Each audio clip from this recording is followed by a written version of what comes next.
Shalom. Shalom. Kita mulai ibadah kita. Pagi hari ini kita mau sama-sama bersorak-sorai. Kita mau sama-sama bersuka cita. Karena Tuhan Yesus yang kita sembah adalah Tuhan yang baik bagi saya, bagi saudara semua. Dia Allah yang luar biasa baik. Amin. Allah itu baik, sungguh baik bagiku.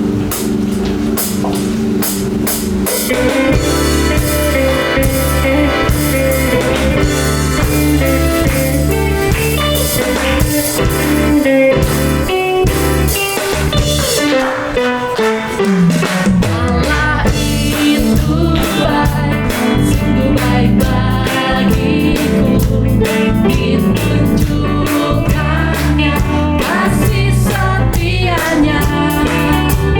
Dia menyediakan yang ku perlukan, menyatakan kebaikan, menyatakan kebaikan, menyatakan kebaikannya padaku. Allah itu baik. Allah itu baik, sungguh baik bagiku. Ditunjukkannya kasih setianya. Dia menyediakan yang ku perlukan, menyatakan kebaikan, menyatakan kebaikan, menyatakan kebaikannya padaku. Kasih setianya tak pernah berubah, dulu, sekarang, dan selamanya. Ajaiblah kuasa dalam namanya. Yesusku luar biasa kasih setianya. Kasih setianya tak pernah berubah, dulu, sekarang, dan selamanya. Ajaiblah kuasa dalam namanya. Yesusku luar biasa. Sekali lagi ya, Allah itu baik. Allah itu baik, sungguh baik bagiku. Ditunjukkannya kasih setianya. Dia menyediakan yang ku perlukan, menyatakan kebaikan, menyatakan kebaikan, menyatakan kebaikan. Yang musik aja nyanyi lagu ini ya. Coba kita ingat-ingat apa yang kita inginkan, apa yang kita rindukan untuk Tuhan lakukan dalam kehidupan kita. Kita butuh keselamatan, kita butuh kesehatan, Tuhan akan berikan pada kita. Kita butuh apa? Masalah dalam ekonomi, Tuhan akan sediakan bagi kita. Kita butuh apa? Kita butuh teman hidup, Tuhan akan berikan pada kita sesuai dengan apa yang terbaik yang Dia rencanakan bagi kita.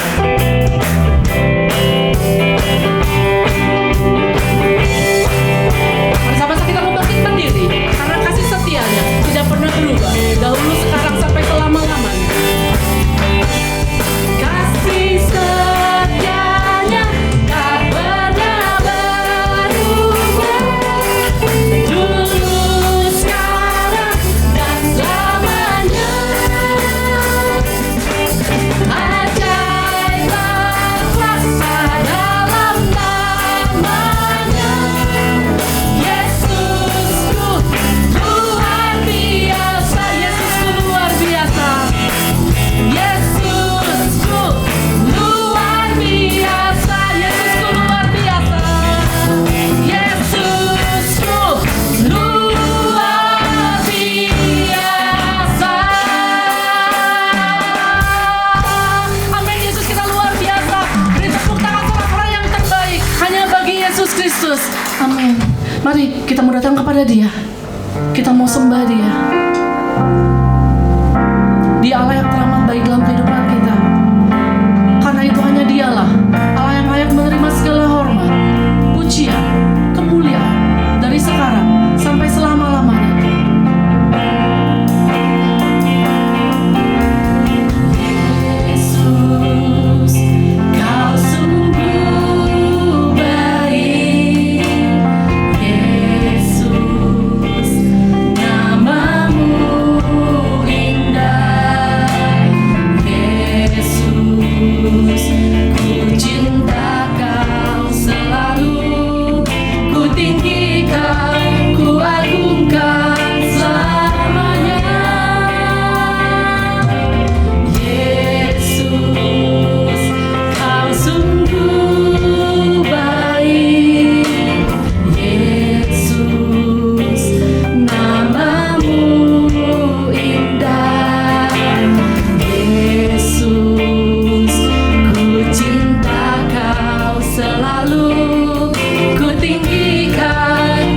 kami boleh tetap beribadah, memuji, menyembah, meninggikan Engkau. Karena itu mari Tuhan,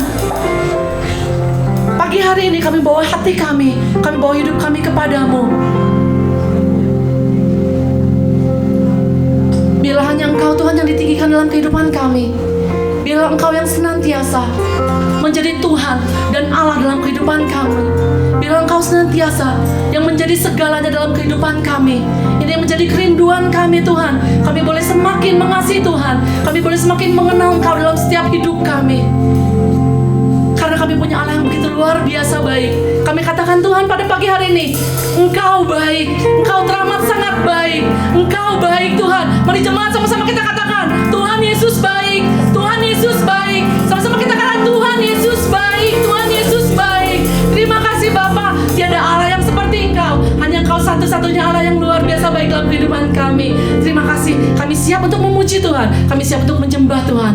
Terima kasih, hanya dalam nama Tuhan Yesus Kristus kami sudah berdoa dan mengucap syukur. Haleluya, amin. Masih kuat bangkit berdiri? Masih kuat bangkit berdiri? Sangkakala berbunyi, tanda panggilan kudus.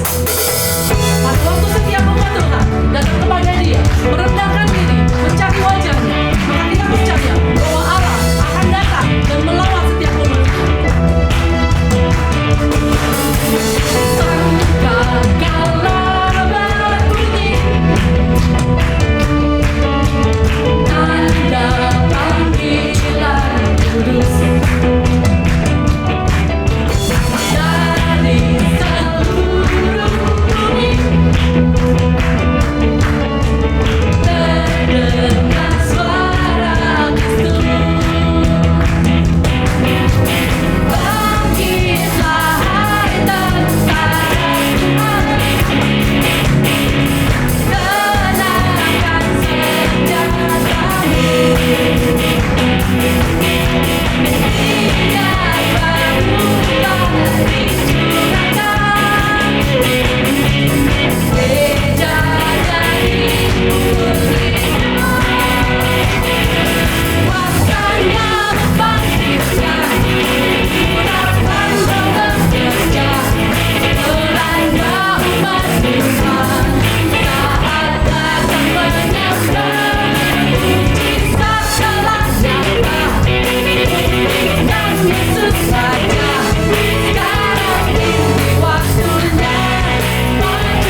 kita mau mengingat kebaikan Tuhan, apa yang pernah Tuhan lakukan dalam kehidupan kita, dan kebaikan Tuhan tidak akan berakhir sampai saat itu atau sampai saat ini, tapi kebaikan Tuhan akan terus untuk selama-lamanya.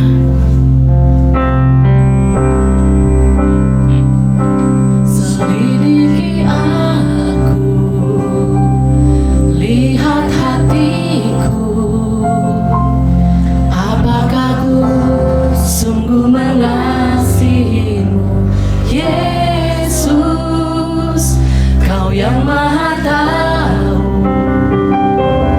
dan menilai hidupku.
janjimu,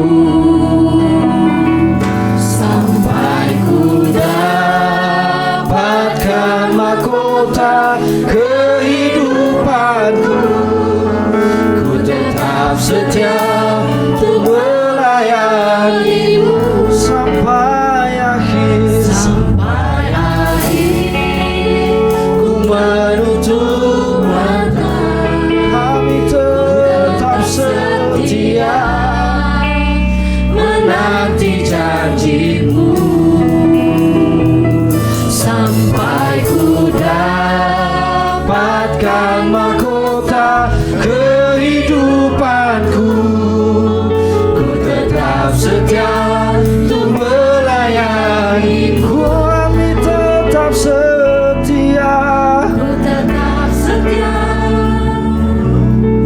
ku tetap setia, Ku tetap ku tetap setia untuk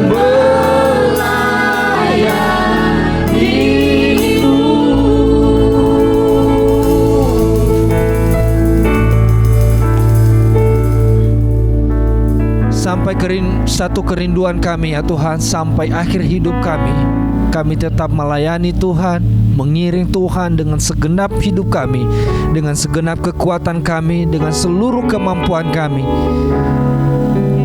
Dan tolong kami ya Tuhan untuk terus berjalan dalam mengiring Engkau, berjalan tanpa lelah, berjalan tanpa letih.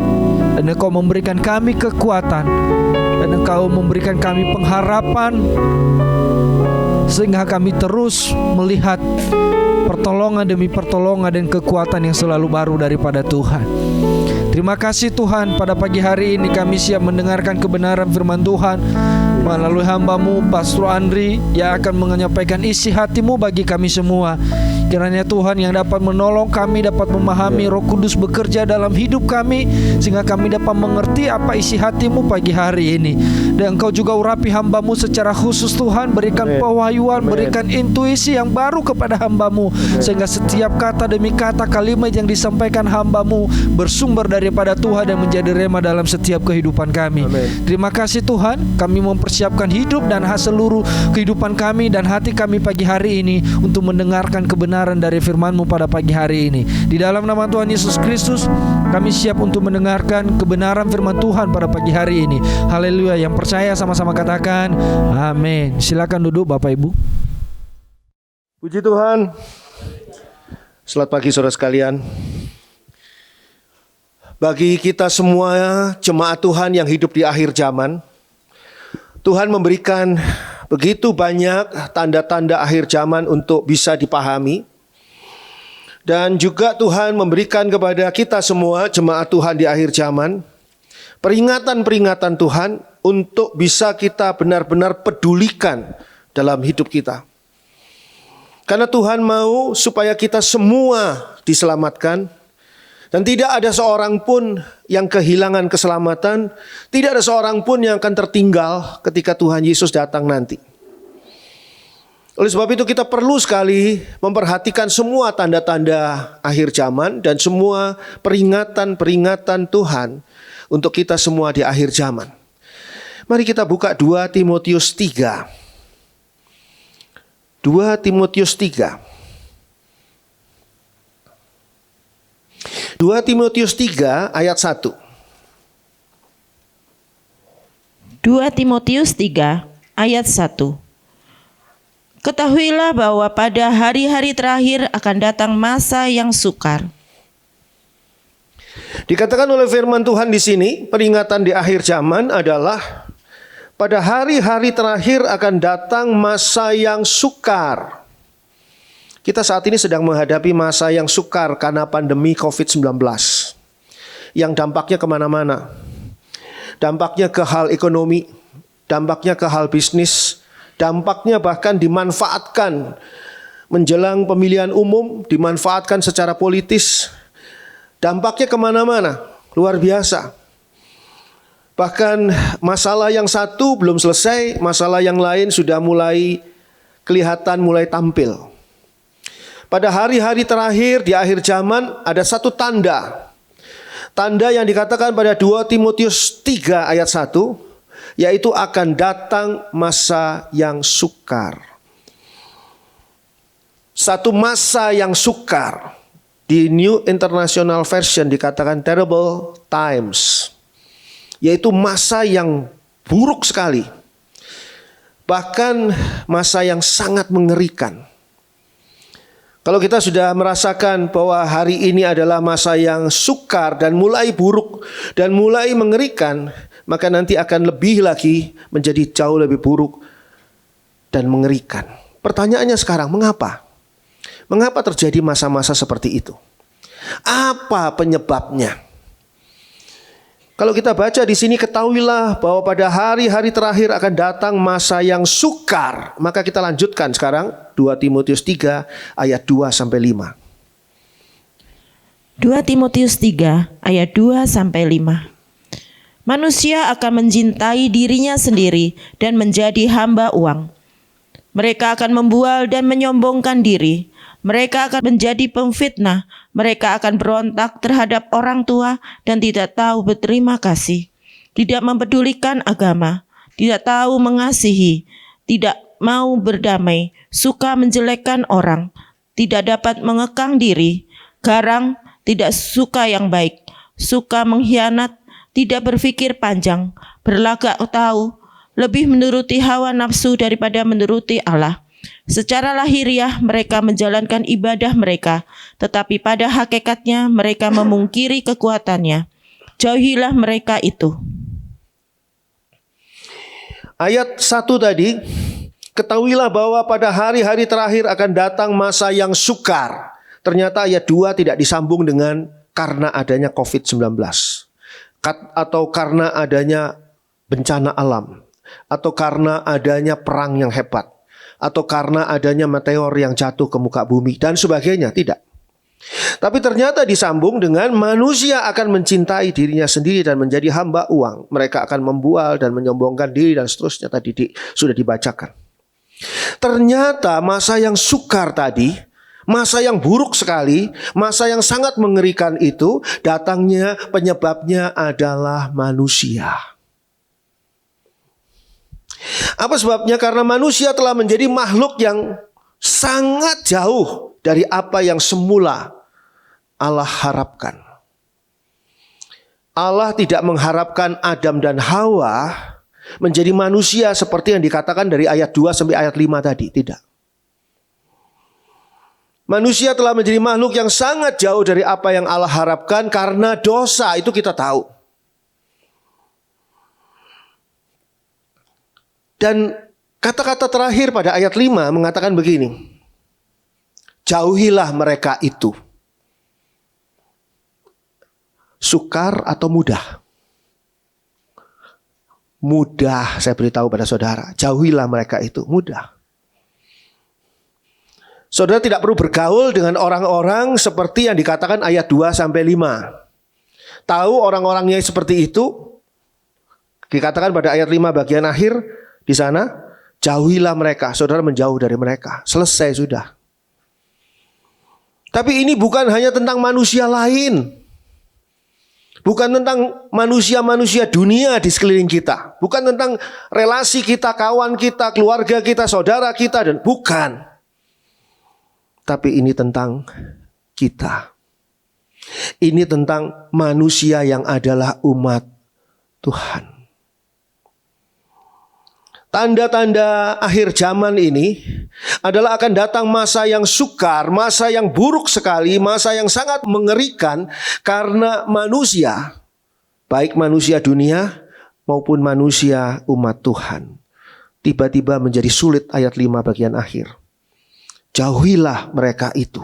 Bagaimana menjauhi mereka itu kalau mereka itu adalah kita sendiri?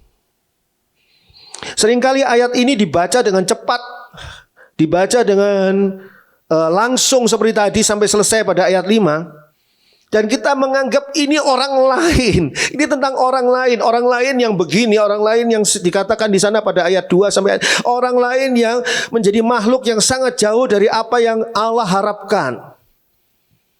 Mudah menjauhkan diri dari mereka.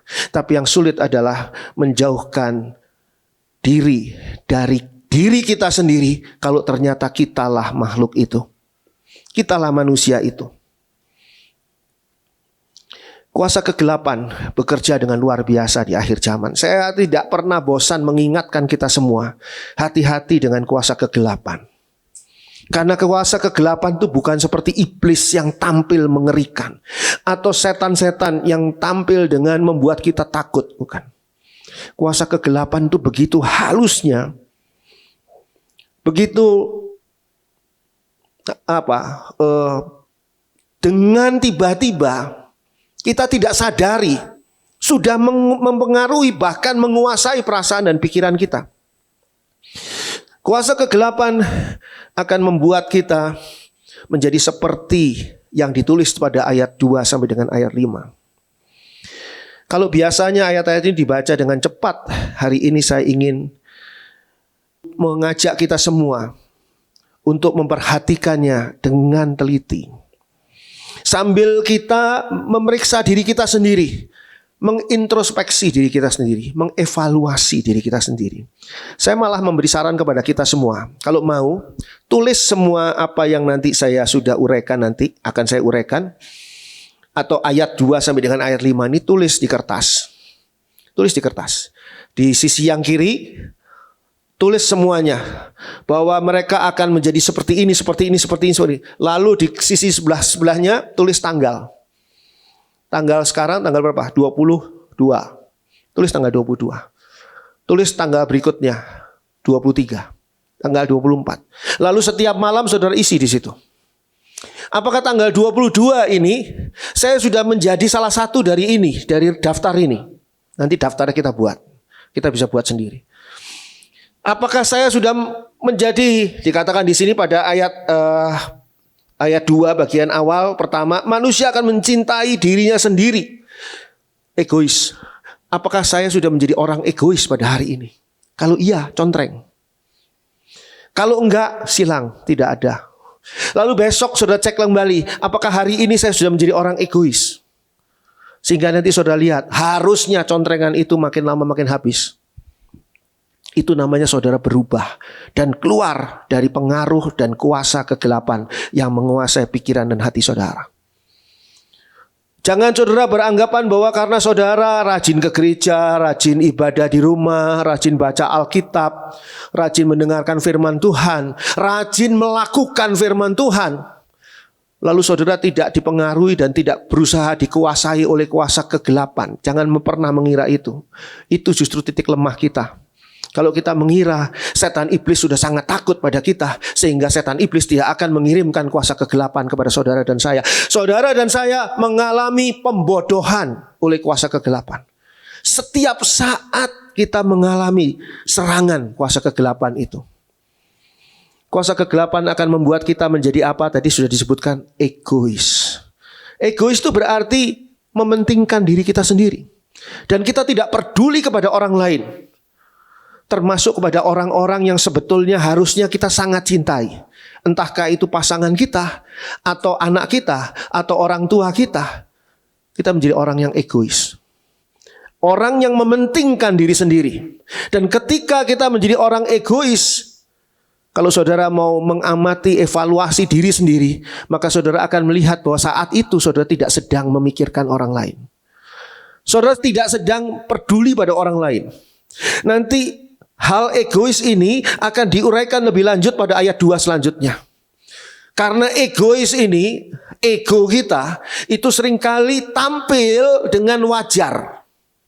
Orang yang egois sebetulnya tampil dengan wajar itu. Karena setiap orang punya ego.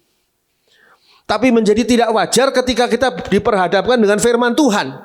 Bahwa orang akhir zaman akan menjadi orang egois yang menyebabkan masa yang sukar. Semua orang akan berjuang hanya untuk dirinya sendiri dan tidak peduli pada orang lain. Tidak memikirkan orang lain. Bahkan ketika dia memikirkan orang lain, apa yang dipikirkannya itu adalah untuk dirinya sendiri.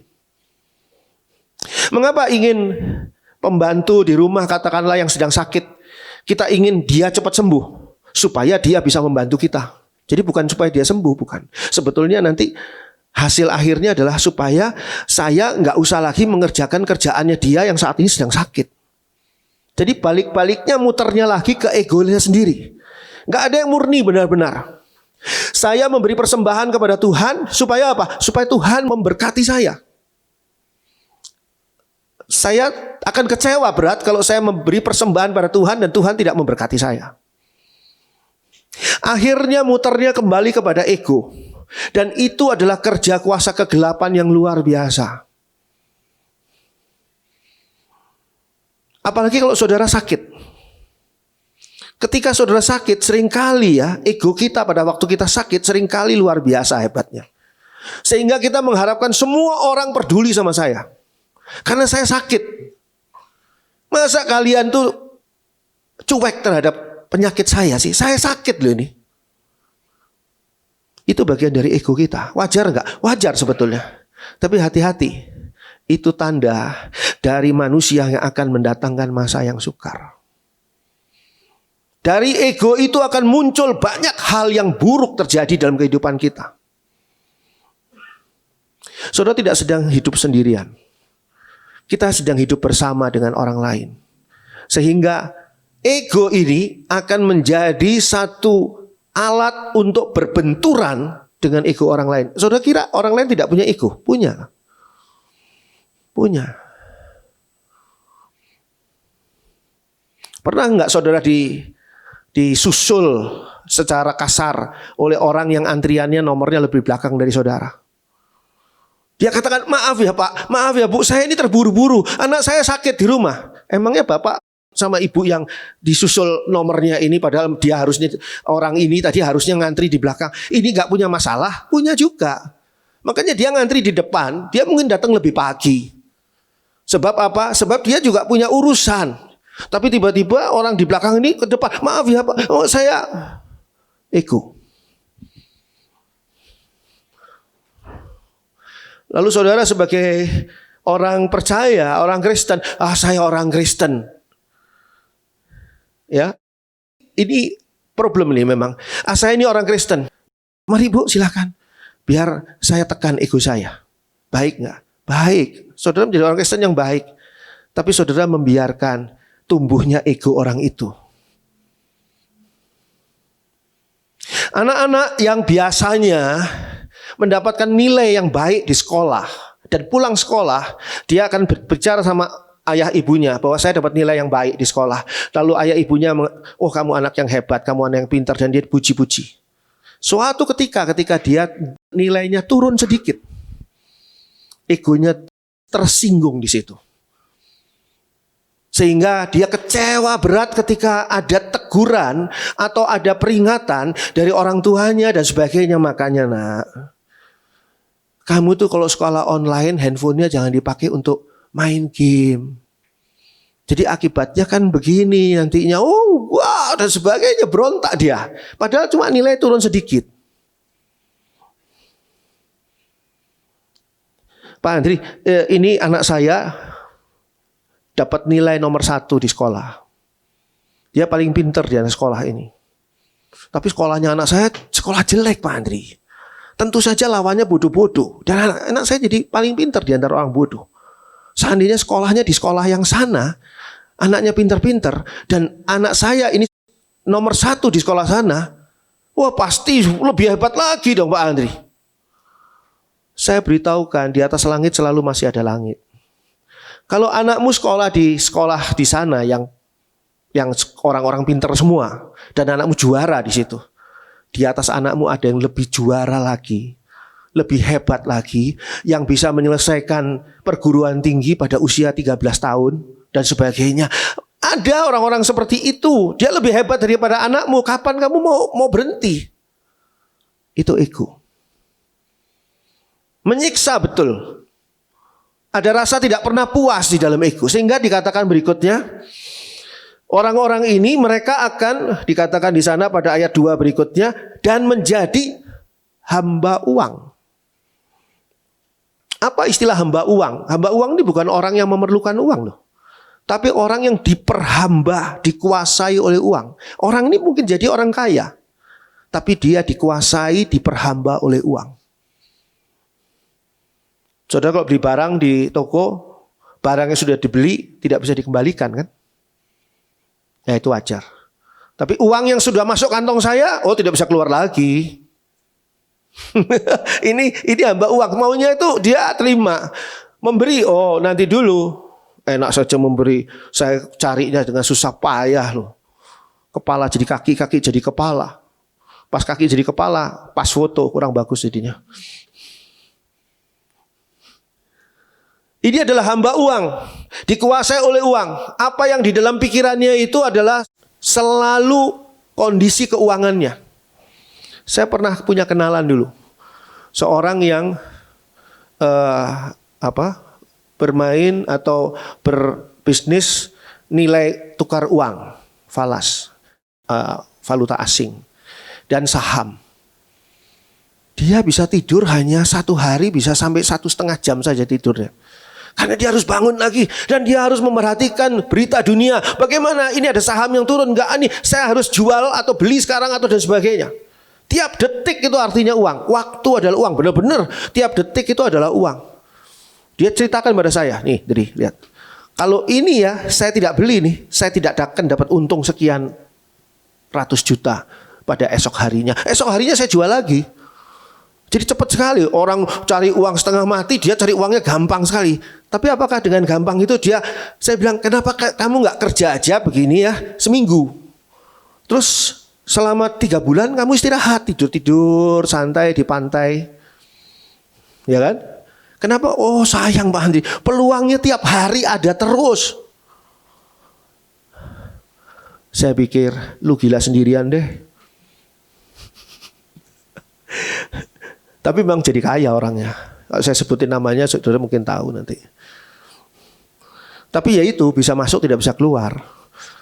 Dia juga dijerat sama Allah. Jadi kamu yang mengejar uang atau uang mengejar kamu menguasai uang atau kamu dikuasai oleh uang atau kamu menguasai uang, hamba uang. Dikatakan selanjutnya adalah suka membual. Membual ini ngomong besar. Ngomong besar. Membual itu sebetulnya dia tidak punya apa-apa. Saya ingin perinci satu demi satu nih untuk koreksi masing-masing ya. Jangan si orang itu hamba uang. Si orang itu semakin egois. Suami saya semakin egois. Istri saya jangan. Koreksi diri sendiri. Nanti tinggal dicontreng tadi. Hari ini saya egois sedikit. Oke lah, contrengannya kecil aja. Saya hari ini hamba uang. Enggak.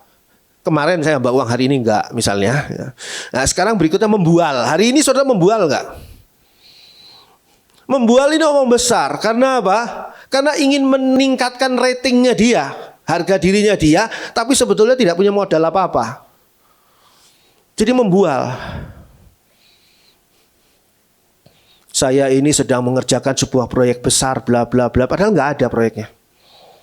Saya ini nanti akan menyekolahkan anak saya ke Amerika Serikat karena dia, padahal enggak. Membual untuk menaikkan pamornya dia. Berikutnya adalah menyombongkan diri. Menyombongkan diri itu membanggakan diri. Jadi ada nasihat kepada orang lain. Anak muda, misalnya nasihatnya saya sudah tua nih, anak muda, kamu itu harus begini, kamu harus begitu. Kamu jangan sampai begini, kamu jangan sampai begitu. Supaya apa? Kamu sukses seperti Om. Akhirnya gitu, akhirnya jadi panjang lebar penjelasannya dia akhirnya membanggakan diri. Hati-hati, membanggakan diri ini seperti kayak nggak ada apa-apa. Tapi itu kuasa kegelapan yang mendidik saudara dan saya untuk membanggakan diri di hadapan Tuhan. Ya, Nimrod adalah seorang yang perkasa di hadapan Tuhan. Ini ayat berbahaya. Kita di hadapan Tuhan harusnya debu yang tidak ada artinya. Tuhan, Engkaulah Sang Maha Pencipta, Engkaulah Raja kami. Saya ini hanya debu. Seperti bunga yang pagi hari mekar, sore hari sudah layu. Tapi orang yang perkasa di hadapan Tuhan, ini adalah orang yang menyombongkan diri. Itu sebabnya iblis itu jatuh. Lucifer itu jatuh. Karena apa? Lucifer menyombongkan diri. Aku akan naik ke tempat yang maha tinggi. Aku akan menguasai surga. Aku ini adalah orang yang hebat. Dia menyombongkan diri, dia membanggakan diri. Loh, faktanya begitu Pak Andri. Memang saya ini memang hebat. Memang saya ini adalah orang hebat. Kenapa saya nggak boleh mengatakan bahwa saya boleh? Tapi bahaya. Kamu akan menjadi orang yang mendatangkan masa sukar di akhir zaman. Kesombonganmu itulah salah satu tanda akhir zaman. Hati-hati. Kita harus merendahkan diri malah di hadapan Tuhan. Kemarin dalam persekutuan doa pengerja, saya ingatkan. Kita harus seperti Tuhan Yesus yang adalah doulos. Doulos itu artinya budak.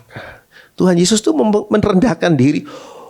Dari Allah yang maha kuasa, maha dahsyat, maha hebat, tidak ada tandingannya. Merendahkan diri, bukan cuma jadi manusia, terus lagi ke bawah. Jadi budak. Jadi doulos. Kita tuh lebih hebat dari Yesus. Kalau Yesus jadi doulos, kita tuh harus jadi doulosnya doulos. Budaknya budak. Orang itu jelas tidak mengerti mengapa dia diciptakan oleh Allah. Dia diciptakan oleh Allah bukan untuk menyombongkan diri. Ketika Adam diperintahkan oleh Allah untuk menamai semua binatang yang ada di Taman Eden. Selesainya itu, ya puji Tuhan, Adam tidak menyombongkan diri. Tuhan lihat nih, hebat ya saya bisa memberi nama kepada binatang yang ada di Taman Eden. Saudara bisa bayangkan aja. Sekarang kalau seandainya nih, saudara pergi ke kebun binatang. Nah, kebun binatang itu saya percaya binatangnya jumlahnya tidak sebanyak binatang di Taman Eden. Oke? Anggaplah semua binatang belum ada namanya. Coba saudara beri nama. Saudara masuk bayar karcis Taman Eden sepi. Bayar karcis ini kebun binatang. Taman binatang salah. Kebun binatang, saudara masuk, saudara namai. Burung ini, burung ini, burung ini. Nanti saudara baru nyampe 10 meter saudara sudah kolaps. Apa ya namanya tadi? Kok habis namanya? Apalagi namanya ini? Susah loh. Adam untuk nggak menyombongkan diri. Bukan itu kejatuhannya Adam. Kejatuhannya Adam apa? Tidak nurut. Firman Tuhan tidak diturut. Berapa banyak di antara kita yang tidak nurut firman Tuhan? Nurut kok Pak Andri? Kalau firman Tuhan itu sesuai dengan pikiran saya nurut. Kalau melawan nggak sesuai dengan pikiran saya, ya saya kan punya free will. Wah ini bahaya ini. Kalau saudara sudah diingatkan sama Tuhan, jangan. Itu ya jangan. Itu garis batasnya. Ini semua tanda-tanda akhir zaman betul. Tapi ini juga peringatan bagi kita. Menyombongkan diri. Gimana kita bisa menjauhkan diri kita dari diri kita yang menyombongkan diri? Gimana coba menjauhkannya? Oh ini jadi satu dengan diri kita. Jalan keluarnya adalah jangan menyombongkan diri. Jangan membanggakan diri. Yang berikutnya lagi adalah pemfitnah. Pemfitnah ini adalah orang yang seringkali menceritakan sesuatu yang sebetulnya tidak benar. Memfitnah orang itu. Jadi kalau di dalam pemilihan umum seringkali ada black campaign sama negatif campaign. Apa bedanya black campaign sama negatif campaign? Kampanye gelap sama kampanye negatif, apa bedanya? Kalau kampanye negatif itu menceritakan semua kejelekan orang tadi. Sementara orang tadi yang mau dipilih jadi pimpinan, jadi ketua RT misalnya, dia akan menceritakan kebaikannya dia. Saingannya akan menceritakan, wah dia jelek, dia gini, dia gitu, dia punya simpenan, dia apa gitu lah ya. Macam-macam, itu negatif campaign. Tapi fitnah ini black campaign, nggak terjadi sebetulnya, tapi difitnah orang tadi. Menjadi pemfitnah. Orang di akhir zaman akan menjadi orang-orang pemfitnah. Kenapa dia memfitnah? Balik lagi karena egois. Kenapa kok mesti dia yang menang? Kenapa kok dia mesti yang menonjol? Kenapa kok dia mesti dipuji-puji? Saya dong harusnya. Dia jelek kok, dia gini. Nah. Di dalam New International Version dikatakan abusive, kasar. Kita tidak harus memoles seseorang. Kita tidak harus menjadi orang munafik. Orang ini baik padahal jahat sekali. Tahu kisahnya Ibu Tiri yang ada di Snow White? Gimana kalau saudara dikasih kesempatan untuk menjelaskan tentang Ibu Tiri kasus Snow White? Ibu Tiri ini orang yang cantik, ya mungkinlah cantik ya. Ibu Tiri ini orang yang baik, lemah lembut. Saudara mulai munafik. Nggak usah lah kita memoles-moles begitu. Tapi nggak usah juga memfitnah. Fitnah itu jahat sekali loh. Jahat sekali. Jadi dikatakan sama seperti pembunuhan malah. Hati-hati loh. Fitnah. Memberontak kepada orang tua. Berapa banyak saat ini anak-anak muda berontak pada orang tua dengan berbagai macam alasan. Orang tuanya lah yang bodoh, orang tuanya yang kuno, orang tuanya yang mengekang, orang tuanya yang tidak memahami, orang tuanya yang begini. Banyak alasan. Tapi inti-inti akhirnya adalah berontak terhadap orang tua. Ini jelas tidak sesuai dengan firman Tuhan. Oh, tapi orang tua saya brengsek Pak Andri. Orang tua saya itu bebal Pak Andri. Itu urusan Tuhan dengan orang tuamu. Bukan urusan kamu dengan orang tuamu. Bukan tugasmu mendidik orang tua itu supaya tidak bebal. Tugasmu adalah mendoakan dia. Supaya dia bertobat dan orang tua ini menerima firman Tuhan. Orang yang menerima firman Tuhan akan menjadi orang berhikmat. Karena hikmat itu adanya di dalam firman Tuhan. Hikmat tidak membuat saudara pinter. Tapi hikmat ya membuat saudara memandang jauh lebih tepat dan lebih benar dalam kehidupan saudara. Pemberontak terhadap orang tua. Alasannya macam-macam. Coba saudara koreksi diri saudara sendiri. Apakah saudara sedang memberontak pada orang tua enggak? Mungkin orang tua saudara sudah meninggal dunia loh. Tapi tetap memberontak pada orang tua. Loh kok bisa Pak? Karena menyesali segala sesuatu didikan dan apapun yang diajarkan kepada saya di waktu mereka masih hidup. Mereka itu orang jahat, orang brengsek. Sekarang saya jadinya begini gara-gara mereka. Ini hatinya masih berontak pada orang tua. Harusnya saudara mengucap syukur, berterima kasih. Sejelek-jeleknya orang tua saudara. Ini sejelek-jeleknya ya. Darahnya dia mengalir dalam tubuh saudara. Sebodoh-bodohnya orang tua saudara. Secelaka-celakanya orang tua saudara. Saudara tidak bisa menghindari kenyataan bahwa saudara adalah anak yang dilahirkan dari mereka. Hati-hati. Inilah yang mendatangkan masa yang sukar. Bagi siapa? Masa yang sukar bagi diri sendiri. Karena berontak terhadap orang tua. Tidak tahu berterima kasih. Tidak tahu berterima kasih ini tidak pernah mengucap syukur. Selalu rasanya ini apa yang diterimanya itu kurang. Atau selalu apa yang diterimanya itu pantas untuk diterimanya. Kadang-kadang kata-kata yang sulit keluar antara lain adalah selain minta maaf. Ada yang sulit minta maaf kepada siapapun, kepada orang dekat. Ada. Saudara gak usah nunduk. Iya Pak Andri itu suami saya sulit minta maaf. Istri saya sulit. Jangan. Biarkan dia sendiri. Coba saudara renungkan. Saudara sulit gak minta maaf? Sulit. Aduh saya tahu saya salah.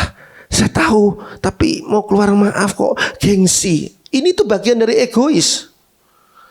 Salah iya, nggak mau minta maaf iya. Egonya tinggi banget orang itu. Terus nggak tahu berterima kasih. Wajar lah Pak Andri kalau sebagai istri dia menyiapkan segala sesuatu makanan dan sebagainya untuk saya suami, wajar loh. Saudara merasa semuanya itu berjalan dengan wajar sehingga saudara tidak patut berterima kasih. Itu tidak tahu berterima kasih. Tidak perlulah berterima kasih pada Tuhan. Terlalu melankolis sekali berterima kasih pada Tuhan. Tuhan terima kasih untuk udara segar di pagi hari ini Tuhan. Pada suatu hari orang ini bangun dan tidak merasakan udara segar. Saya kok gak bisa hidup udara segar ya. Saya kok rumah sakit COVID-19. Berterima kasih. Karena semuanya itu adalah kasih karunia. Tuhan memberi. Buat apa berterima kasih sama Tuhan? Meskipun Tuhan mati di atas kayu salib untuk menebus dosa saya, itu kan supaya Tuhan itu mempunyai umat. Umatnya adalah saya. Kalau enggak, siapa yang memuji Tuhan? Siapa yang menyanyi buat Tuhan? Kalau bukan saya. Saudara ngelihat enggak ada ego di situ? Dasarnya itu, akarnya itu semakin egois tadi. Dikatakan pertama. Orang yang tidak tahu berterima kasih selalu merasa kurang.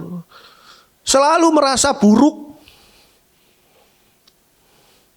Saya kok satu hari ini kerja, saya cuma menghasilkan 300 juta ya. Ini orang ngerasa kurang ini. Selalu ngerasanya buruk. Saudara pernah nggak merasa diri saudara ini menjadi orang yang buruk gitu? Sehingga saudara adalah orang yang dicemooh orang atau seorang yang dijauhi orang karena saudara merasa diri saudara buruk. Iya Pak Andri, memang saya buruk. Saya bandingkan wajah saya, badan saya dengan bintang film ini, bintang film itu enggak sama Pak Andri. Jauh. Saya beritahu pada saudara, memang jauh. Saya tidak ingin menghibur saudara. Tapi kalau saudara tidak berterima kasih, saudara mengutuki diri saudara sendiri, saudara mengutuki hidup saudara sendiri, saudara merasa kurang terus, saudara enggak akan mengucap syukur kepada Tuhan. Tuhan, terima kasih Tuhan. Saya bisa bercermin dengan wajah yang ya orang lain mungkin ada yang bilang jelek, ada yang bilang lumayan, ada yang bilang cantik, itu urusan mereka. Tapi saya merasa Tuhan memberi yang baik buat saya. Banyak orang loh. Saya ngelihat beberapa kasus-kasus ini. Kebetulan adik saya dokter gigi, kasus-kasus dokter gigi yang ada yang rahangnya separuh hilang. Serem loh itu. Serem loh orang-orangnya. Yang kanker apa ya? Kanker di gigi, di daerah sini. Wah serem. Bisa mekar seperti apa ya? Wah ngeri lah. Saudara kan gak gitu kan? Bisa ngucap syukur gak sama Tuhan? Sedangkan orang yang lahirnya cacat, itu bisa ngucap syukur kok. Karena dengan cacatnya dia itu justru dia bisa memotivasi orang lain. Dan banyak hal positif di balik semua itu. Tidak tahu berterima kasih, efeknya tidak mengucap syukur, selalu merasa kurang dan buruk. Yang berikutnya adalah tidak peduli agama. Ini bukan berarti saudara harus berada terikat pada sebuah agama, bukan. Tapi kalau di dalam New International Version dikatakan unholy, artinya tidak kudus. Saudara ngerti dong kudus itu apa? Kudus adalah hidupnya dikhususkan dengan arah kepada Allah, dikhususkan untuk Allah. Kudus itu khusus apa? Khusus untuk Allah, khusus untuk Tuhan. Makanya di sini dalam bahasa Indonesia dikatakan tidak peduli pada agama. Punya agama punya, KTP-nya ada, KTP agama tapi tidak peduli pada agama.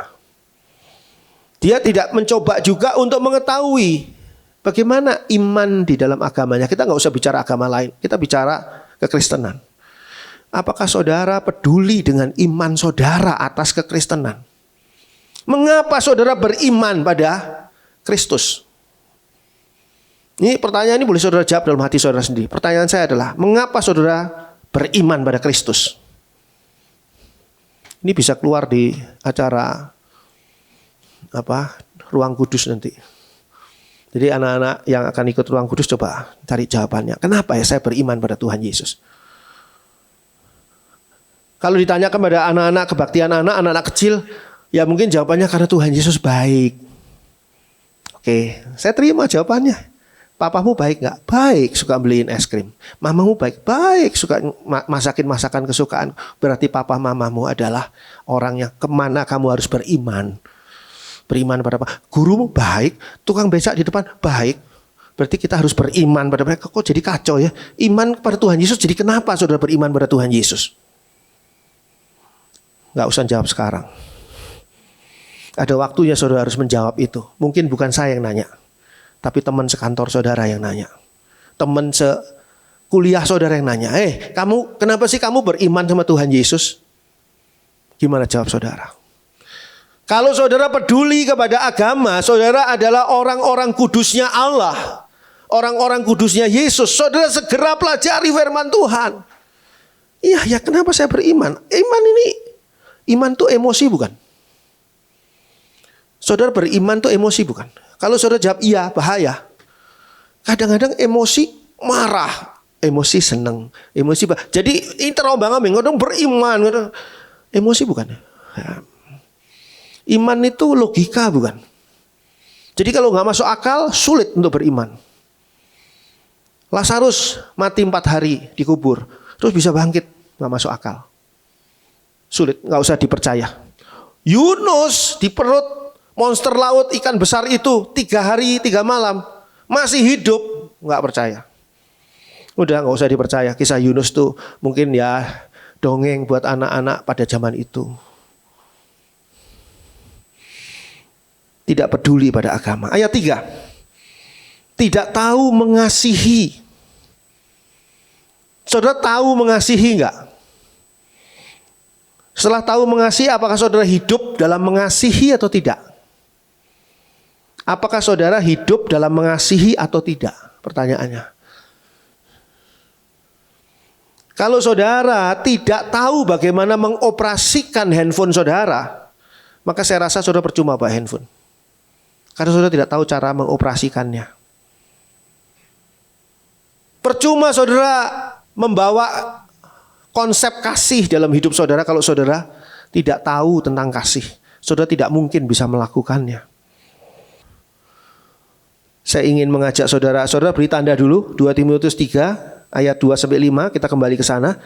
Kita buka Markus 12 ayat 30 dan 31. Markus 12. Markus 12 ayat 30 dan 31.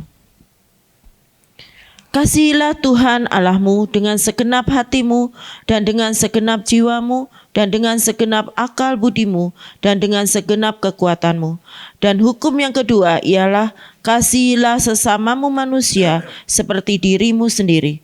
Tidak ada hukum lain yang lebih utama daripada kedua hukum ini. Tuhan Yesus menjelaskan bahwa tidak ada yang lebih utama daripada kedua hukum ini. Yaitu apa? Mengasihi Tuhan Allahmu dan mengasihi sesamamu manusia. Artinya hukum kasih. Hukum kasih ini atau hukum mengasihi ini atau hal mengasihi ini adalah hukum Allah yang terutama. Jadi kalau saudara tidak mengasihi, sulit mengasihi karena saudara egois, saudara tidak sedang menjalankan firman Tuhan. Saudara tidak sedang menjalankan firman Tuhan. Jadi jangan bicara bahwa saudara menjalankan firman Tuhan kalau saudara tidak bisa mengasihi Tuhan Allahmu dan tidak bisa mengasihi sesamamu manusia. Bagaimana bunyinya? Dikatakan di sana, kasihilah Tuhan Allahmu dengan segenap hatimu dan dengan segenap jiwamu dan dengan segenap akal budimu dan dengan segenap kekuatanmu. All out, seluruhnya kita, dengan seluruhnya kita mengasihi Allah. Seluruh pribadi kita ini mengasihi Allah. Dan hukum yang kedua ialah kasihilah sesamamu manusia seperti dirimu sendiri. Kapan kita mengasihi diri kita sendiri? Ketika kita berbicara soal ego. Kenapa manusia diberi sama Tuhan ego? Supaya manusia mengasihi dirinya sendiri. Kenapa manusia diberi sifat atau rasa mengasihi diri sendiri? Supaya bisa mengasihi orang lain seperti mengasihi diri sendiri. Kita egonya tidak berarah kepada sentrisnya, tidak berarah pada diri kita, tapi pada diri orang itu juga. Karena apa? Mengasihi orang itu seperti mengasihi dirimu sendiri. Tidak ada hukum lain yang lebih utama daripada kedua hukum ini. Padahal kitab Taurat itu tebelnya luar biasa. Apa isi kitab Taurat? Semuanya hukum sampai terperinci. KUHP tebel sampai terperinci. Tapi semuanya itu berada di bawah dua hukum ini. Kasihlah Allah Tuhan, kasihlah sama manusia. Maka kita tidak akan melakukan larangan-larangan yang ada di kitab Taurat. Karena kita mengasihi. Jadi pada ayat 3, 2 Timotius 3, dikatakan tadi, orang akhir zaman, yaitu siapa? kita termasuk orang gereja, orang beriman, itu akan mendatangkan masa yang sukar di akhir zaman. Karena apa? 2 Timotius 3 ayat 3. Karena tidak tahu mengasihi. Saya pernah jadi dosen itu guru. Dan kalau saya sudah ngajar, besoknya pada waktu jam pelajaran saya lagi, saya bertanya tentang pelajaran yang kemarin. Dan murid-murid tidak ada satupun yang bisa jawab. Padahal kemarin sudah diajari. Dan murid-murid itu murid-murid pandai jelas. Karena apa? Masuk universitas di sana itu seleksinya luar biasa. Seleksinya luar biasa. Jadi nggak mungkin orang bodoh yang masuk di situ. Di perguruan tinggi itu, universitas itu. Mereka nggak bisa jawab. Saya nggak bisa marah, tapi saya sedih. Lalu mereka kemana kemarin? Ketika diajarin ini itu kemana?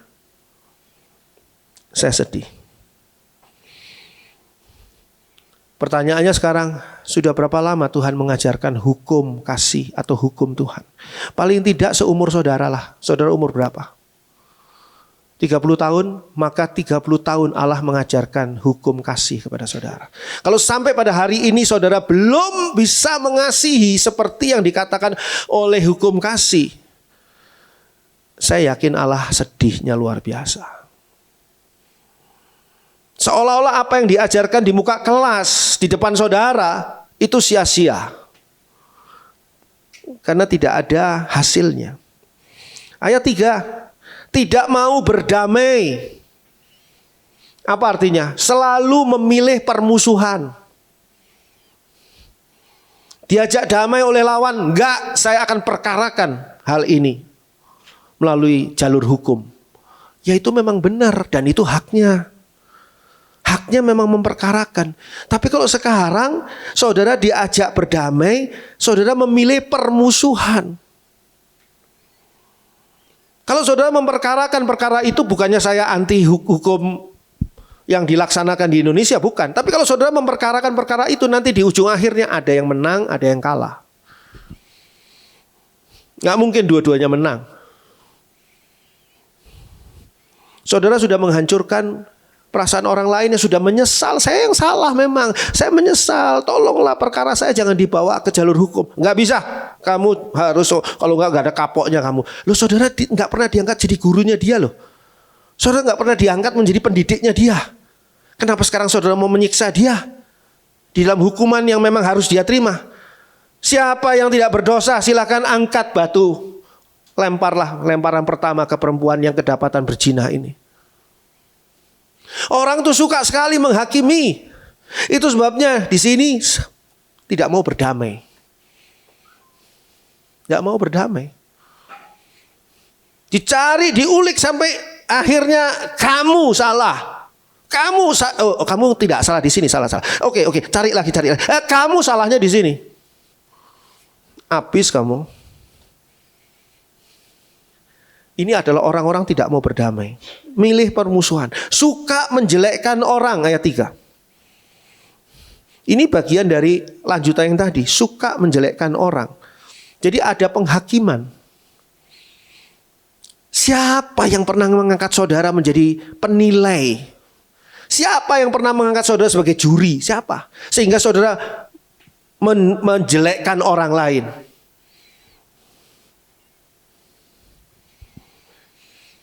Saudara tidak terlalu kenal orang itu. Saudara juga tidak tahu latar belakangnya. Saudara tidak tahu apa yang menyebabkan dia begitu dan sebagainya. Saudara bukan siapa-siapanya dia. Kenapa saudara mesti menjelekkan mereka? Menjelekkan orang lain. Bisanya hanya melihat sisi jeleknya orang lain. Ini adalah orang-orang yang akan mendatangkan masa yang sukar. 2 Timotius 3 ayat 1 tadi. Mendatangkan masa yang sukar di akhir zaman. Bukan COVID-19. Tapi orang-orang yang seperti ini menjelekkan orang lain. Penghakiman. Tidak dapat mengekang diri. Dikatakan di sana. Tidak dapat mengekang diri itu artinya tidak dapat mengendalikan keinginan. Saudara punya keinginan. Boleh. Boleh saudara punya keinginan. Tapi saudara harus bisa mengendalikan keinginan. Sehingga akibatnya apa? Kalau tidak bisa mengendalikan keinginan. Tidak bisa mengekang diri. Selalu cenderung emosional. Ada gesekan sedikit dengan istri, dengan suami, dengan teman, dengan siapapun, emosional yang muncul. Saya memang begini. Kamu kalau tidak suka nggak usah kawin sama saya. Saya memang orangnya begini, kasar saya. Karena apa? Karena saya beginilah orangnya. Saudara ini siapa? Saudara ini umat Tuhan, umatnya Kristus, atau saudara orang dunia? Saudara ini adalah orang-orang yang nantinya mendatangkan masa yang sukar. Kalau orang bersikap seperti ini di rumah tangga, tidak dapat mengekang diri, rumah tangganya akan mengalami masa yang sukar. Kalau orang-orang ini adalah orang-orang berada di lingkungan komunitas mahasiswa, maka komunitas itu akan mengalami masa kesukaran. Tidak dapat mengendalikan keinginan, cenderung meledak, cenderung melampiaskan nafsu. Sebetulnya saudara bisa berpikir sebentar, ini makanya dasarnya egois lagi. Ya habis dia begitu Pak Andri. Dia kurang ajar sekali. Makanya saya katakan pada saudara ya, sekali lagi saya katakan ini, kemarin saya ngomongnya di acara Zoom ya, Zoom hari Jumat. Cuma saya ngomong sekarang nih pada saudara. Hati-hati. Kesalahan, keburukan, kejahatan kita, dapat menyebabkan, memancing kesalahan, keburukan, kejahatan orang lain. Saya ambil contoh. Saudara, atau saya aja lah. Saya membunuh si A. Maka anaknya si A terdorong untuk dendam pada saya dan mencari kesempatan membunuh saya. Tadinya nggak punya niatan tuh dia. Baik yo, ini anak si A ini baik, tapi didorong oleh perbuatan jahat saya sehingga dia ingin berbuat jahat pada saya. Hai istri, tunduklah pada suami. Hai suami, kasihlah istrimu. Ini timbal balik yang sangat indah. Tapi ketika istri tidak mau tunduk pada suami, suami terdorong untuk selingkuh. Ketika istri tidak mau tunduk pada suami, maka suami terdorong untuk merasa tidak puas, marah, pencari dan sebagainya. Istri yang tidak mau tunduk berarti istri yang melanggar firman Tuhan. Mendorong suaminya tanpa sadar, dipakai oleh kuasa kegelapan untuk berbuat juga tidak sesuai firman Tuhan. Ini yang namanya lingkaran setan. Hal buruk menghasilkan hal buruk. Saudara menanam benih buruk, nantinya saudara tumbuh menuai buah-buah buruk. Buah-buah buruk ini saudara tanam lagi, menuai lagi buah-buah buruk. Terus saja begitu. Hai suami, kasihlah istrimu. Istri yang tidak dikasihi cenderung selingkuh. Cenderung melakukan pemberontakan melalui berbagai macam cara. Biar dah, gue juga bisa. Gue belanjain aja, belanja. Utang sana sini. Gue lewat kredit kayak gini. Saya pakai tas yang mewah. Saya pakai masa bodoh. Saya pokoknya mau menikmati hidup. Karena dia tidak dikasihi oleh suaminya. Satu kejahatan mendorong kejahatan lain. Oleh kuasa kegelapan tinggal ditumpangi aja. Benihnya sudah ada, tinggal tunggangi aja. Makanya istri tunduklah pada suami. Suami kasihlah istri. Tapi Pak Andri, tapi ini berarti dia enggak nih. Mau melawan ini. Saya sedih kalau ada firman Tuhan yang saya bawakan ternyata tidak dijalankan. Saya aja sedih. Apalagi Tuhan, saya bisa membayangkan itu. Istri tunduklah pada suami. Suami saya begini Pak Andri, gimana bisa tunduk? Kan itu tunduk pada suami kalau suaminya baik. Saya tunjukkan 1 Petrus 3 ayat 1-6. Enggak usah dibaca. Kaget dia. Ternyata suami yang jahat pun kita harus tunduk padanya. Urusan dia jahat dan sebagainya itu urusan Tuhan sama dia. Kalau Tuhan mau selesaikan umurnya dia sampai di sini dan saudara dijadikan janda, dalam arti kata saudara boleh punya suami lagi kan? Itu kehendak Tuhan, bukan kehendak saudara. Gak usah saudara atur-atur gimana ya cara membunuhnya dia ya.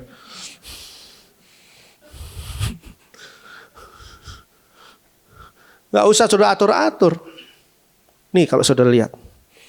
Tidak dapat mengekang diri, bernafsu, tidak mampu mengendalikan keinginan, memaksakan kehendaknya sendiri, tidak bisa kompromi dengan apapun. Ayat 3, garang. Garang ini di dalam New International Version lebih lagi nih, brutal. Garang itu brutal. Sehingga apa? Sulit, sehingga sukar sekali dikendalikan. Saudara kalau mangku anjing saudara, dipangku, dielus, dicium-cium, di apa, mesra-mesraan sama anjing. Anjing itu pasti bukan anjing garang. Coba anjing yang garang, saudara dimakan sama dia. Garang. Gimana saudara ini kita bisa ketularan garang nih? Karena egois. Karena maunya sendiri. Sehingga sukar dikendalikan, sukar ditenangkan, sukar dibimbing. Seringkali orang bisa garang karena ketahuan dosanya. Hati-hati loh. Dosa yang tidak ketahuan membuat orang itu tenang. Di sini damai, di sana damai, di mana-mana hatiku damai. Kan dosanya gak kelihatan. Tapi begitu dosanya kelihatan, dia berubah menjadi garang. Karena dia tidak mau dosanya itu kelihatan. Padahal ketika dosanya kelihatan itu Tuhan sedang menegur dia. Bertobatlah nak. Karena ini sudah waktunya sudah dekat. Mungkin gak ada yang tahu. Walaupun sekarang muncul kelihatan, gak ada yang tahu. Tapi hati-hati. Saudara tidak sedang berhadapan dengan manusia loh ini. Saudara berhadapan dengan Tuhan Allah yang Maha Kuasa. Orang paling tidak suka kalau dosanya diketahui orang. Karena dosa itu dilakukan di tempat yang tersembunyi, di kondisi yang tersembunyi. Kalau hal positif, hal baik dipamer-pamerkan. Lihat nih, saya memberi sumbangan ke sana sini karena saya baik. Egonya muncul kembali.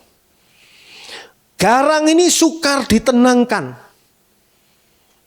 Bisa menjadi seorang yang histeris gitu ya. Marahnya luar biasa, histeris. Kepalanya digedor-gedorkan ke tembok. Guling-guling di tanah. Sampai bikin macet jalanan. Pas ributnya di tengah jalan soalnya. Ini garang. Itu sebabnya kalau ketemu sama dokter ahli jiwa atau dokter biasa juga, ya, dokter biasa, suntik pakai obat tenang. Kalau suntik pakai obat tenang pun nggak bisa. Ibu-ibu ini ngeyel, badannya besar ngeyel, mau suntik nggak bisa. Dipanggil penembak harimau untuk obat tenang. Jret, masuk obat tenang, dia ngantuk tidur. Gimana suamimu? Suami saya itu orangnya tenang, Pak Andri. Kalem orangnya, tenang. Kalau tidur. Tapi kalau bangun, garangnya luar biasa. Orang garang itu sukar dibimbing. Susah dibimbing. Coba perhatikan. Ketika ahli-ahli pengajar sirkus, ngajari singa, beruang, ngajari harimau, itu pada waktu mereka tidak sedang garang. Pada saat mereka tidak sedang garang, sedang tenang, mereka diajari untuk loncat dan sebagainya. Tapi kalau mereka sedang garang, sulit untuk diajari. Yang terakhir di sana ayat 3 adalah tidak suka yang baik. Berarti apa? Cenderung mudah menerima keburukan. Tidak suka yang baik. Jadi cenderung menerima keburukan. Jadi kalau hal buruk itu cepat sekali meresapnya.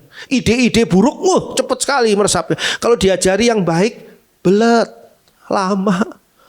Udah gitu nggak bisa lagi. Karena apa? Itu baik. Bertentangan dengan hatinya dia. Ayat 4. Suka mengkhianat. Artinya cenderung tidak setia. Melakukan kejahatan, tindakan kejahatan secara tersembunyi itu berkhianat. Menusuk dari belakang itu berkhianat. Bukan bertarung secara laki lawan laki gitu, bukan. Tapi lagi saat tidur tusuk. Itu berkhianat. Cenderung tidak setia. Hati-hati pada pasangan-pasangan yang suaminya tidak setia atau istrinya tidak setia. Saudara sedang berhadapan dengan Tuhan loh. Ini akhir zaman. Jangan sampai kuasa kegelapan itu menggunakan saudara untuk menjadi alat yang membuat masa-masa sukar di saat ini. Dibuat menjadi orang-orang yang menyebabkan masa-masa yang buruk sekali dan sangat mengerikan. Ini bukan orang lain, ini cerita tentang kita. Hati-hati kalau pada orang yang suka berkhianat. Tidak berpikir panjang dikatakan di sana. Artinya apa? Gegabah. Cepet aja. Yang penting pokoknya cepet aja. Saudara itu tidak berpikir panjang, menunjukkan apa? Tidak punya hikmat, tidak bijaksana. Segala sesuatunya diputuskan. Wah, orang itu kalau memutuskan segala sesuatu itu cepet loh orang itu. Cepet tapi belum tentu tepat. Coba dipikir sebentar, nanti lain. Emosinya juga beda. Ketika kita cepat itu langsung begitu, emosi kita beda dengan ketika kita mikir dulu. Sabarnya saya pikir dulu. Orang yang tidak berpikir panjang ini tidak sabar. Sudah pokoknya begini. Saudara mau nempeleng orang, sudah pikir dulu. Orang ini bakal bales enggak? Ada gunanya enggak? Atau enggak nanti jadi urusannya panjang ini. Kalau mikir dulu, emosi saudara buat nempeleng dia reda. Ayat 4. Berlagak tahu. Nah ini. Berlagak tahu ini padahal tidak tahu. Cuma berlagak tahu. Dalam New International Version dikatakan conceited. Artinya congkak, sombong, angkuh, berlagak tahu. Pendeta mulai buka kitab Raja-Raja, baca di sana. Apa itu? Oh, Naaman Kusta, sudah tahu saya dari anak-anak kecil saya sudah tahu kisah itu. Ini berlagak tahu. Belum tahu bagian mana yang mau dikupas dari firman Tuhan tentang Daud Goliat ini, atau tentang Gideon ini, atau yang lain. Saudara kalau dengarkan firman Tuhan, buka hati saudara sebagai orang yang belum tahu apa-apa, kertas kosong. Dan ini ya, ini pesan saya nih, dengar firman Tuhan, selalu dengarkan firman Tuhan, bagaikan ini firman Tuhan terakhir yang saudara dengar. Saya setiap kali berkhotbah, selalu saya menempatkan diri saya seolah-olah atau saya siap kalau ini adalah khotbah terakhir saya. Jadi jangan sampai saya khotbah ditutup dengan khotbah nggak karuan di akhir hidup saya. Atau saudara suka dengarkan firman Tuhan, pada akhir hidup saudara tidak dengarkan sungguh-sungguh firman Tuhan. Mungkin hari ini firman Tuhan ini yang saudara amati melalui YouTube misalnya adalah yang terakhir dalam hidup saudara. Jadi lakukanlah dengan sungguh-sungguh. Pasti ada waktunya untuk selesai kok. Jangan berlagak tahu. Yang terakhir pada ayat 4, lebih menuruti hawa nafsu. Nah ini tadi pemenuhan dari ego yang luar biasa. Lebih menuruti hawa nafsu. Kita tuh punya hawa nafsu. Kenapa kok kita harus puasa? Puasa itu tidak makan dan tidak minum. Kenapa? Kita punya keinginan minum, kita punya keinginan makan. Tapi saat itu kita dilatih oleh Tuhan, antara lain ini di dalam puasa adalah melatih untuk bisa mengendalikan hawa nafsu kita untuk makan dan minum. Ini sekarang belum saatnya buka puasa, saya nggak minum. Saya nggak buka puasa dengan makan. Nggak pergi ke dapurnya tetangga ngemilin tempe di sana. Itu sama dengan saudara tidak tahan dengan hawa nafsu. Banyak hal yang berubah dalam diri kita ketika kita memperhatikan ayat-ayat ini. Ayat 5 misalnya, menjalani ibadah. Baik nggak menjalani ibadah? Seperti pada pagi hari ini, baik. Tetapi tidak percaya pada kekuatan ibadah itu sendiri. Saudara tahu nggak ibadah saudara ini punya kekuatan yang luar biasa? Karena saudara sedang beribadah di hadapan Allah. Saudara beribadah ini hadirat Allah turun. Berarti ketika kita beribadah itu, kalau di tabernakel, layar itu, tirai itu terbuka dan kita menikmati hadirat Allah dari ruang Maha Kudus. Saudara sedang berhadapan dengan Allah. Makanya kalau nonton ibadah lewat YouTube, jangan saudara pakai kolor, pakai singlet, terus nggak ngapa-ngapain duduk. Ayo kita bangkit berdiri, pemimpin pujian ngomong gini, kita nyanyikan gini, saudara tetap diam. Diam selamanya loh nanti. Kalau saudara ngajari anak-anak saudara untuk ibadah lewat online ini secara serius, coba saudara lihat anak-anak saudara. Pemimpin pujiannya anak-anak dikata ayo bangkit berdiri adik-adik. Bangkit berdiri nggak dia? Jeleknya ibadah online memang gitu. Bangkit berdiri sendirian. Bapak Abraham dan sebagainya. Apa gerak? Enggak. Yang capek si kakak-kakaknya di dalam video itu. Anaknya enggak. Saudara jangan jadi seperti mereka. Mereka justru harus saudara ajari. Kita ini sedang ibadah. Yang lewat online juga ibadah. Berhadapan dengan Allah. Itu kekuatan ibadah itu. Saudara punya persekutuan, punya ikatan yang saudara bangun melalui ibadah. Lalu pesan penutupnya apa? Jauhilah mereka itu. Apa artinya ini? Di ayat 5 bagian akhir. Artinya kita harus menjauhi semua kondisi buruk tadi. Sehingga kita tidak menjadi bagian atau alat dari semua kondisi buruk tadi. Apa kondisi buruk itu akan hilang? Tidak. Kan kita menjauhi, orang lain nggak menjauhi. Kondisi buruk tetap ada. Tapi bukan kita agennya kuasa kegelapan. Jangan sampai nanti kalau saudara meninggal, setan iblis bilang, hei nak, kamu tuh luar biasa. Kamu tuh menjadi agen saya kemarinnya di dunia luar biasa. Ini kamu dapat sertifikat. Sertifikat apa? Sertifikat untuk menjadi perusak situasi yang ada di dunia karena kamu sudah menjadi agen kuasa kegelapan. Dilihat catatan yang tadi, semua daftarnya itu kan, ternyata tiap hari contreng, semua dicontreng itu. Makin lama makin banyak contrengannya, bukan makin habis. Celaka. Jangan ya. Jangan bikin saya sedih lah ya. Jangan bikin Tuhan sedih ya. Itu saja. Tuhan memberkati, kita sambung lain kali. Puji Tuhan. Bagikan bejana siap dibentuk.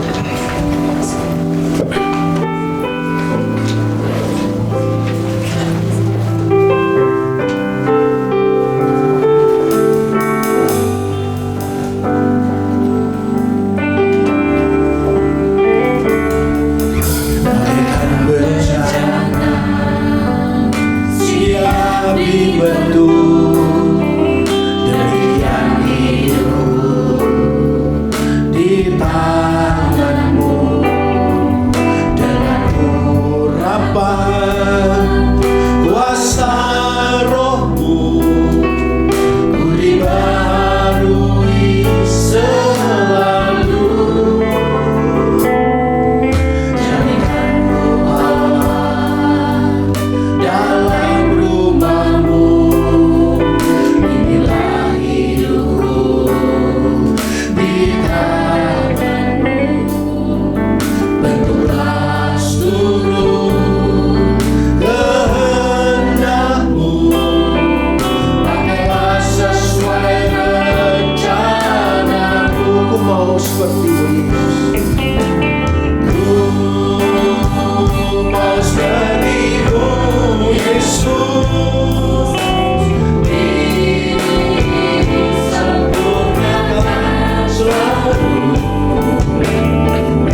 di dalam surga, satu permohonan kami jemaat yang hidup di akhir zaman, biarlah kami menjadi orang-orang yang hidup dengan memuliakan nama Tuhan dan menjadi berkat bagi orang lain. Tuhan, pakailah kami menjadi terang dunia, pakailah kami menjadi garam dunia, pakailah kami Tuhan sebagai cerminan Tuhan Yesus di tengah-tengah dunia saat ini, membawa damai, sukacita dan sejahtera di tengah-tengah lingkungan kami berada, baik di dalam rumah tangga kami, di dalam keluarga kami, di dalam lingkungan kerja kami maupun lingkungan studi kami, sekolah kami, kuliah kami, semua Tuhan, dimanapun kami berada, biarlah mereka bisa merasakan kehadiran Tuhan Yesus melalui kami.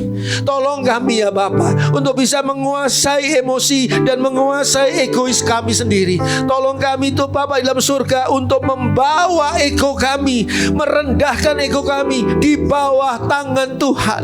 Dan biarlah kami serahkan Tuhan semua ini ke dalam tangan-Mu. Semua keinginan kami Tuhan seringkali dipakai untuk hal-hal yang salah dan keliru, karena kuasa kegelapan begitu menguasai dan mempengaruhi kami. Mulai dari saat ini Tuhan, semua keinginan kami, pikiran, perasaan kami, semuanya Tuhan kuasailah. Mari Bapa, Engkau nyatakan Tuhan kuasa dan kehendak-Mu melalui hidup kami. Terima kasih Bapa, kami mau seperti Yesus, disempurnakan selalu di dalam segenap kehidupan, jalan kehidupan kami. Tuhan, biarlah kemuliaan bagi nama-Mu saja. Terima kasih Bapa dalam surga, Engkau memberikan kesempatan bagi kami. Sekarang Engkau berikan kemampuan bagi kami untuk menjalankan firman Tuhan, untuk tunduk pada hukum Allah, untuk benar-benar menjadi pelaku firman. Tuhan, tolong kami Tuhan, jadi berkat bagi orang lain, bukan menjadi masalah bagi orang lain, jadi kemuliaan bagi nama Tuhan, bukan menjadi kehinaan bagi nama Tuhan.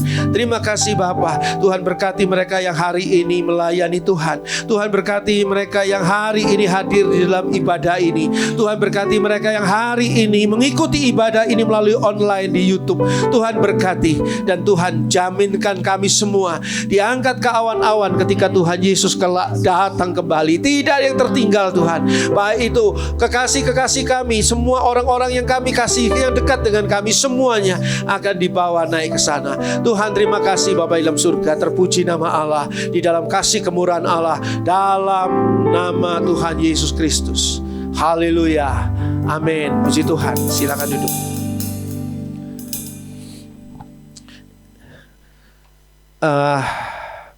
Jemaat GPKDI Tabernakel Kasih diharapkan dapat bergabung dalam acara online melalui program Zoom memahami ayat-ayat Alkitab pada setiap Jumat jam 7 sampai dengan jam 9 malam, berupa ngobrol santai tentang ayat-ayat Alkitab. Ada yang mungkin saudara tidak pahami, tidak mengerti, atau ingin tahu lebih dalam dan sebagainya, silahkan saudara bertanya, dan nanti dengan pertolongan Tuhan saya akan berusaha untuk menjawabnya. Oleh sebab itu saudara bisa mendaftarkan diri saudara pada saya di nomor telepon yang ada di Warta Jemaat untuk mendapatkan meeting ID atau passwordnya. Dan bagi saudara yang merupakan orang-orang yang rajin mengikuti ibadah GPKDI Tabernakel Kasih melalui YouTube, melalui online, saudara juga bisa mengikuti acara memahami ayat-ayat Alkitab sebagai jemaat online. Jadi saya anjurkan saudara untuk mendaftarkan diri saudara sebagai jemaat online kepada Ibu Heni. Saudara bisa hubungi di sana, ada email Tabernakel Kasih, ada juga melalui HP Ibu Heni Tabernakel Kasih, di nomornya ada di layar juga ya, di layar YouTube ini. Lalu bergabunglah dengan Persekutuan The Lantern. Jadi The Lantern ini akan adakan acara yang mengundang seluruh jemaat, siapa saja yang mau ikut, dalam acara jalan-jalan pagi di Ciwangun Indah Camp CIC pada hari Sabtu nanti tanggal 28 November 2020 jam 6.20 pagi berkumpul di gereja. Berangkat jam 7 sampai dengan jam 12. Sampai jam 12 baru pulang ya. Saya sudah minta Pastor Junius untuk bantu menemani anak-anak muda ini, menemani acara ini, karena saya tidak ikut acara ini. Tapi karena saya ada tamu yang harus saya tunggu, harus mungkin akan dijemput juga. Jadi saya nggak ikut acara ini, tapi Kak Junius dong, boleh itu ikut nanti mungkin bersama keluarga juga untuk ikut di dalam acara ini. Jadi bisa santai juga. Daftarkan diri kepada Aldi, Kak Aldi dan Kak Heni. Kak Heni ini beda loh dengan Bu Heni tadi lain. Ini Kak Heni ya. Pendaftaran ditutup Kamis tanggal 26 November 2020. Ajaklah teman, saudara-saudara untuk menikmati kebersamaan ini. Keterangan lebih lanjut tanyakan kepada Aldi ya, ketua dari The Lantern, dan Kak Heni. Ya. Bagi mereka yang belum menerima baptisan selam, dapat mendaftarkan diri pada Ibu Heni. Nah, ini Ibu Heni lain lagi nih, di meja sekretariat untuk menerima baptisan selam pada kesempatan mendatang, karena harus didoakan, harus persiapan juga untuk baptisan selam. Ini baptisan selam di akhir tahun 2020. Jadi artinya penutup atau baptisan selam terakhir untuk tahun ini ya. Bagi jemaat yang ingin mengadakan persekutuan di rumah atau di kantor atau tempat lain dan ingin mendapatkan pelayanan dari GPKDI Tabernakel Kasih, dapat menghubungi Ibu Imelda. Ini diaken bagian persekutuan, Ibu Lian diaken bagian pelaksanaan, atau Ibu Heni. Ya, ini Ibu Heni yang tadi ya. Terus bagi jemaat yang membutuhkan ini persekutuan ini, nanti bisa saya akan dan Pastor Junius akan juga Pak Domingus. Cuma Pak Domingus sekarang lagi PSBB khusus di daerahnya dia sendiri. Jadi dia nggak kesini, jadi dia lagi lockdown dia di sana di PSBB. Ya pokoknya di daerahnya dia. Tapi Pak Domingus sehat, Ibu Juni lebih sehat, puji Tuhan. Ya, bagi jemaat yang membutuhkan untuk didoakan secara khusus atau untuk berkonsultasi, dapat menghubungi saya selaku Gembala GPKDI Tabernakel Kasih. Itu saja. Tuhan memberkati kita semua, puji Tuhan. Mari kita saatnya memberikan persembahan bagi pekerjaan Tuhan. Mari kita mau berikan dengan sukacita, dengan rela hati, kita berikan semuanya yang terbaik bagi Tuhan.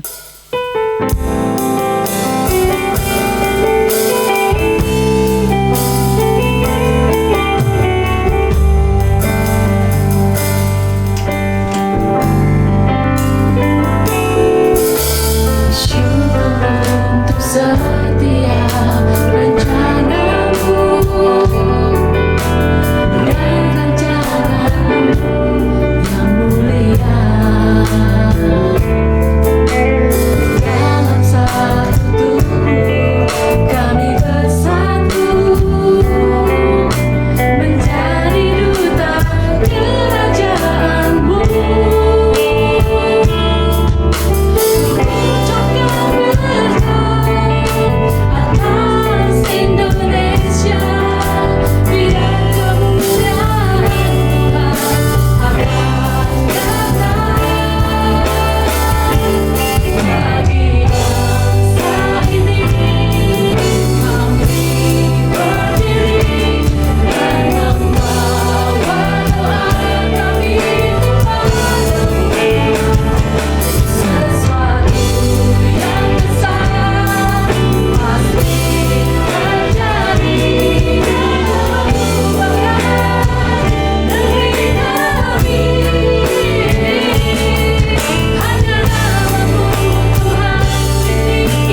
Benar Tuhan, hanya nama-Mu saja yang selalu ditinggikan dan diagungkan.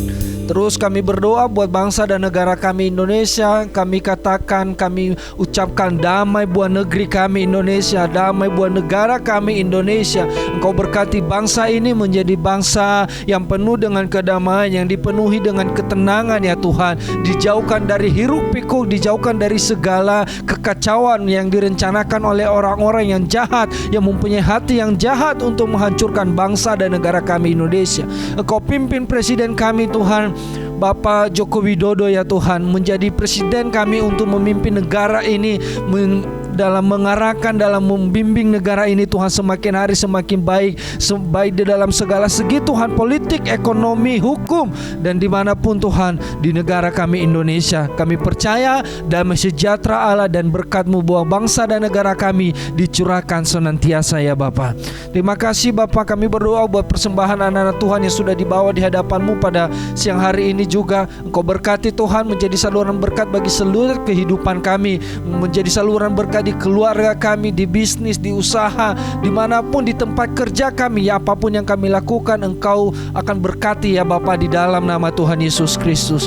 Terima kasih jika ada jemaat-Mu baik yang ada di ruangan ini yang bersama-sama dengan kami beribadah maupun yang sedang melihat video YouTube di rumah ya Tuhan. Kami berdoa yang mungkin yang sedang mereka dalam kondisi sakit, yang kurang sehat, maupun yang sedang menghadapi persoalan, pergumulan hidup, atau apapun yang kami mungkin tidak mengerti. Tapi kami berdoa dari tempat ini ya Bapa, di dalam nama Tuhan Yesus Kristus. Kami percaya Tuhan boleh memberikan pemulihan, Tuhan boleh menyembuhkan, Tuhan boleh menyegarkan kembali kesehatan setiap jemaat-Mu ya Tuhan. Dan Engkau juga memberkati mereka, Engkau juga menolong ketika mereka menghadapi situasi-situasi yang sulit, pergumulan hidup, apapun yang Bapa masalah yang sedang dihadapi. Kami percaya Tuhan akan memberikan ketenangan, Tuhan akan memberikan pertolongan, Tuhan akan membuka jalan di setiap apapun yang sedang mereka gumuli di hadapan-Mu Tuhan. Dan Engkau akan terus menolong jemaat-Mu Tuhan menjadi anak-anak Tuhan yang lebih daripada pemenang.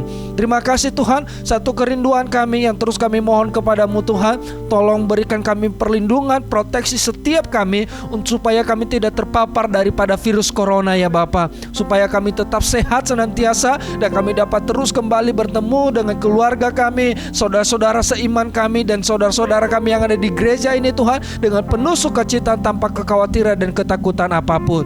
Terima kasih Bapa, kami serahkan hidup kami ke dalam tangan-Mu. Engkau terus yang memimpin kami, Engkau terus yang menolong kami, Engkau terus yang membawa kami hidup dalam kebenaran, berjalan di dalam kebenaran, dan mengasihi Tuhan dengan segenap kekuatan kami, dengan segenap akal kami, dengan segenap kehidupan kami, dengan seluruh apapun yang kami punya ya Bapa. Terima kasih. Haleluya.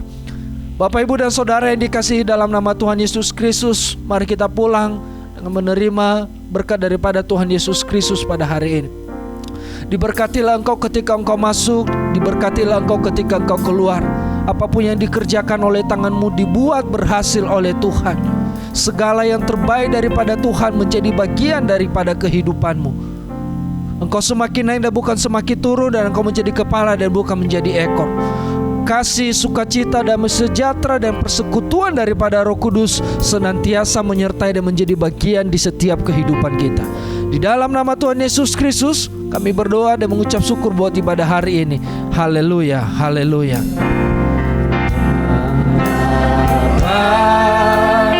Terima kasih Bapa, terima kasih Bapa, dengan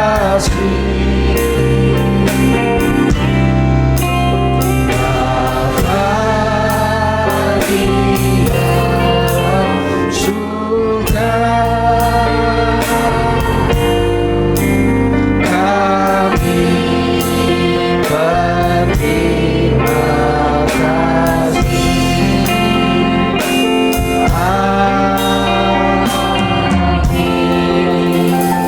silakan duduk sejenak, kita bersaat teduh.